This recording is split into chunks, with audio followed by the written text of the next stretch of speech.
नमस्कार साथियों, स्वागत है आपका आप सभी का हमारे पंकज दुबे साहित्य यूट्यूब चैनल पर।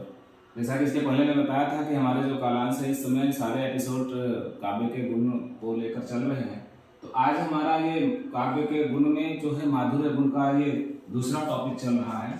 इसके पहले हमने परिभाषा को बताया था, इनके लक्षण को बताया था। आज हम इनके उदाहरण को बताना चाहूँगा कि माधुर्य गुण के अंतर्गत कौन कौन से उदाहरण हैं, जिससे हम आसानी से समझ जाए कि ये माधुर्य गुण है। जिससे इसको समझना जाए कि हृदय में जहाँ मधुरता का संचार हो, अर्थात आनंद और उल्लास से मन को द्रवित करने वाली जो कविता होती है वही माधुर्य होती है। इसके पहले बताया भी था कि श्रृंगार, शांत और करुण।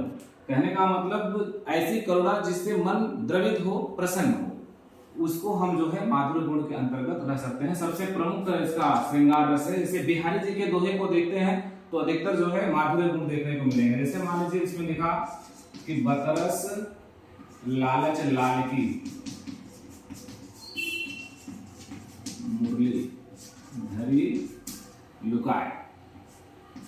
तो पूरे लिखने की जरूरत नहीं है, आप इस दोहा को जानते हैं, प्रचलित है कि बतरस लालच लाल की मुरली धरी लुकाए और सौ करे भवन हंसे दैन कहे नट जाए। मतलब बतरस लालच मतलब उनकी बातों के रस, कन्हैया जी की बातों का रस लेने के लिए वो उनकी मुरली को चुरा देती है और जब बार बार मांगते हैं तो दैन कहे नट जाए। सौ करे भवन से, वो अपने भवों से इशारा करती है कि नहीं मैंने नहीं लिया, कसम भी खाती हैं और फिर खाती हैं ठीक है मैं दे रही हूँ, लेकिन जब उनको मुरली देना होता है तो बात से मुकर जाती हैं, दैन कहे नट जाए। तो यहाँ पर जो है माधुर्य गुण है, एक दूसरे के जो है नायक और नायिका का प्रेम देखने को मिल रहा है। तो यहाँ पर जो है ये इस प्रकार से माधुर्य गुण होगा।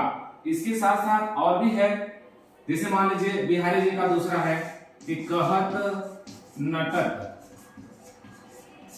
रीझत खिझत।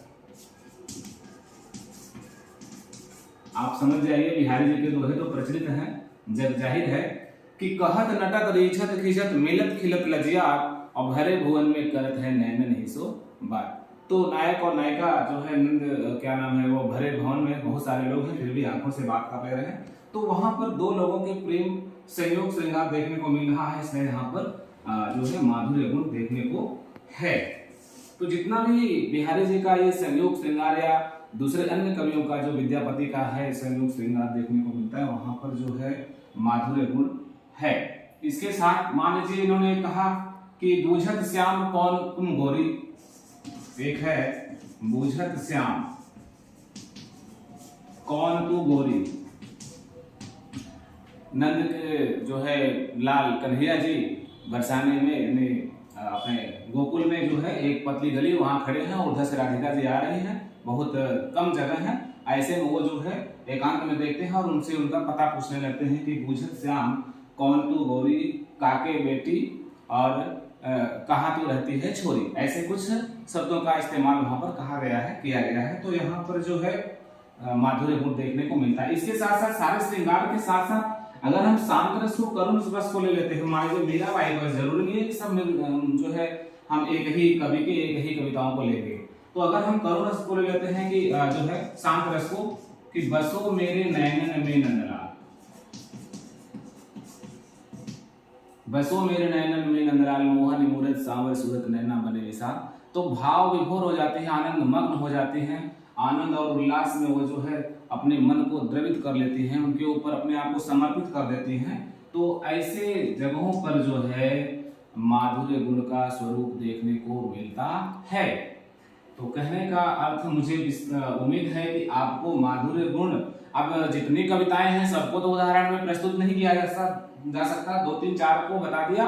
तो जहां पर शांत रस हो, जहां पर श्रृंगार रस हो, जहां पर करुण रस हो, वहां पर जो है माधुर्य गुण देखने को मिलता है। कबीरदास जी का जैसे और भी है कि हर जननी में बालक तोरा काहे न अवगुण बख्शो मोरा, कर गही गेस करे जो घाता तो नहीं उतारे माता। ऐसी कविताएं जहां देखने को मिले तो आप तुरंत जान जाइए कि हाँ यह जो है माधुर्य गुण का एक प्रबल उदाहरण है।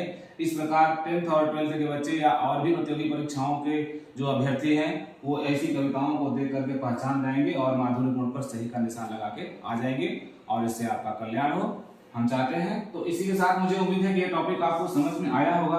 अब इसके अगले कालांश में, अगले एपिसोड में हम आपसे मिलेंगे जो है ओज गुण को लेकर के। तब तक के लिए धन्यवाद।